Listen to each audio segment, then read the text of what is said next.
All right, well, I already made a video talking about my 7 favorite picks of the NFL draft just in general, but I thought I could do a different one, which is my 7 favorite under the radar picks. These are guys that I liked for whatever reason that ended up falling in the draft. And I think that there's reasons that some of these guys fell in the draft. And so, and we can even talk about that. Some of these players I actually was even lower on heading into the evaluation process. In fact, a good amount of these guys I was lower on heading into the draft than other people were, but they fell so much in the draft that I actually ended up liking where they were selected and thought they were steals at the end of the day. So yeah, without further ado, let's just get into it. These are the 7 under the radar players that I think were, I gotta figure out a better way to phrase it, but players who were drafted later on in the draft that I think should have been drafted earlier on in the draft.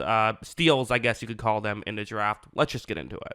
Number 7, the Cincinnati Bengals selected Jermaine Burton, a wide receiver who is actually a player on this list. He's the only player on this list who, according to the consensus big board, should have gone even later than when the Bengals selected him. So why am I putting him on the list if he was a reach according to the consensus big board? Well, so he's interesting in the sense that I think his tape and his film is easily better than pick 80. I think the Bengals are essentially taking a chance on a player who, has some character issues. And, I don't get a chance to speak to Jermaine Burton when I do my evaluation, so I have no idea what's true and what isn't, and a bunch of stuff gets said. It is what it is. But for the Bengals, this feels a bit like T. Higgins insurance, and for a pick at number 80, getting T. Higgins insurance is pretty good, because he's someone who I think can do some of the stuff Higgins can do. Not as good of a prospect as Higgins was, for sure, but I think if he can come in and do that stuff, well, then maybe they say, okay, we're good. We can let T. Higgins walk, and we'll use that money on someone else. And if not, maybe he can still be Burton can still be a solid player, and then you can just re-sign T. Higgins. Or maybe Burton sucks and you wasted a pick, but it's only pick 80, so it's not the end of the world. So as a whole, yeah, really like this pick, even if it was a bit of an under-the-radar one, which is why it's on this list. Number 6, I'm going with Payton Wilson, who's a guy I actually wasn't crazy about coming out of the draft, because my critique of him is he's someone who can do his role, be a solid role player, be in position pretty frequently, but can he come in and be like, I felt like he was kind of someone who, the comparison I made was a Pittsburgh, a linebacker version of Kenny Pickett, which is funny because they both go to the Steelers. But my thought was, kind of was in college for a while, eventually mastered that defense, but is it just because he was in college for a while? That's the question.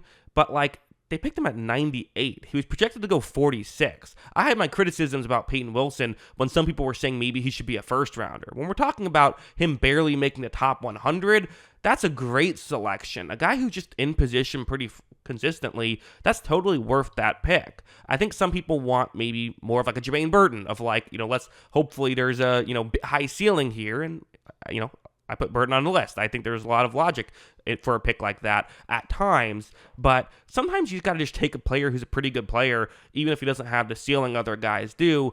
That's why I liked this pick. And at number 5, we're sticking with the Steelers as Roman Wilson, another guy who, again, I saw some people saying maybe could be a first rounder, which I thought was pretty aggressive. He was projected to go around when Payton Wilson was projected to go 51st. They get him at 84. I think should be able to come in, and I think there's some questions as to what his ceiling is as a player, similar to Payton Wilson, just should be able to come in and be a solid role player for them. So getting a couple of, again, guys who will probably be starter level players, I think, late in the draft. Yeah, these were 2 of my favorite picks, and they happen to be, on the same team. Number 4, we're sticking with the AFC North. Every pick so far has been an AFC North team, although this will be the last one. TJ Tampa goes at 130. He's another guy that, again, he was, kind of thrown in with all the other corners. He was projected to go 50th. I did not have him as a top 50 prospect because, not the fastest corner, and for his size, I think you would like to see him play more physical. But, there's still so many good traits here, and especially for a team like the Ravens, who's so good at coaching up defensive backs, this feels like a match made in heaven. I get why a team didn't want to spend a top 50 pick on him. I don't think I would have either, but 130, I mean, we're seeing a punter went 8 spots ahead of him. I don't get that at all. So I'm not saying he's certainly going to be a star. There's certainly some rawness to his game, and you're going to have to try and coach him up. But Man, I don't know. This feels like a bit of a steal for me. I really like this selection by Baltimore, and it's Baltimore, the cornerback factory, right? So kind of, match made in heaven.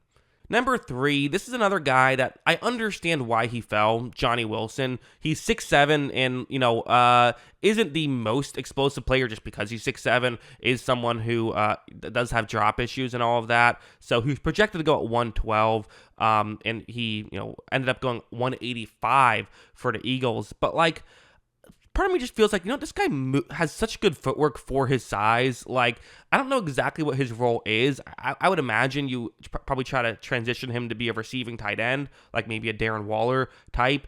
But, that's worth it for me. That's, totally worth pick 185. Let's take a chance. Maybe it won't work out. We have seen the Eagles do this in the past. Take a guy who has, Jordan Mailata pick. Perfect example of, hey, let's see if we can teach you how to play football. You're such a good athlete, we can make it work.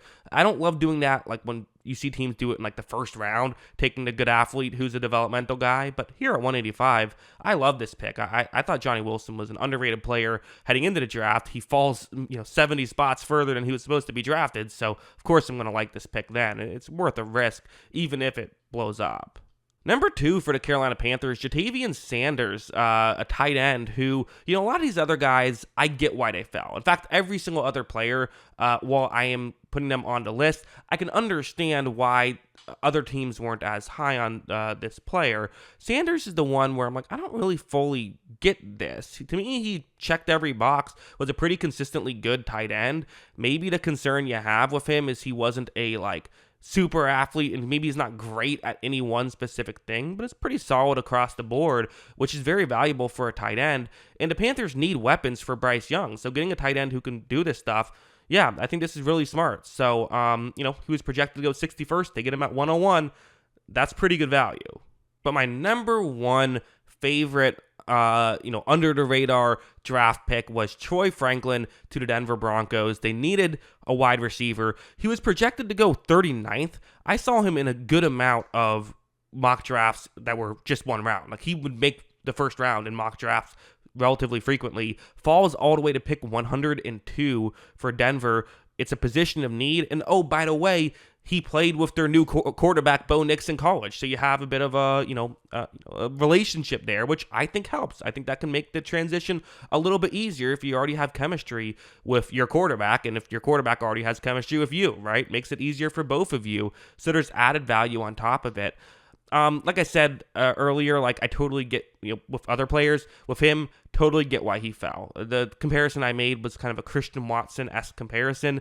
Felt like in college, he just would go routes, run by people every time, and get open and get touchdowns, which, okay, cool, that worked at college. Is it going to work at the NFL level? No, it's just straight up not. You're going to have to learn other things to do, but that doesn't mean he can't learn those things. There's a bit of a developmental issue with him, which is also why I was, when I saw people putting him in the first round, I was like, I don't know about that. But at pick 102, man, this is a steal. I really like this pick. So yeah, those are my 7 favorite under the radar draft picks of the 2024 draft. There we go. That's a good title for the video. Yeah, that's what I think. What do you think? Let me know in the comments below. Always love hearing from you. And of course, as always, thanks for watching.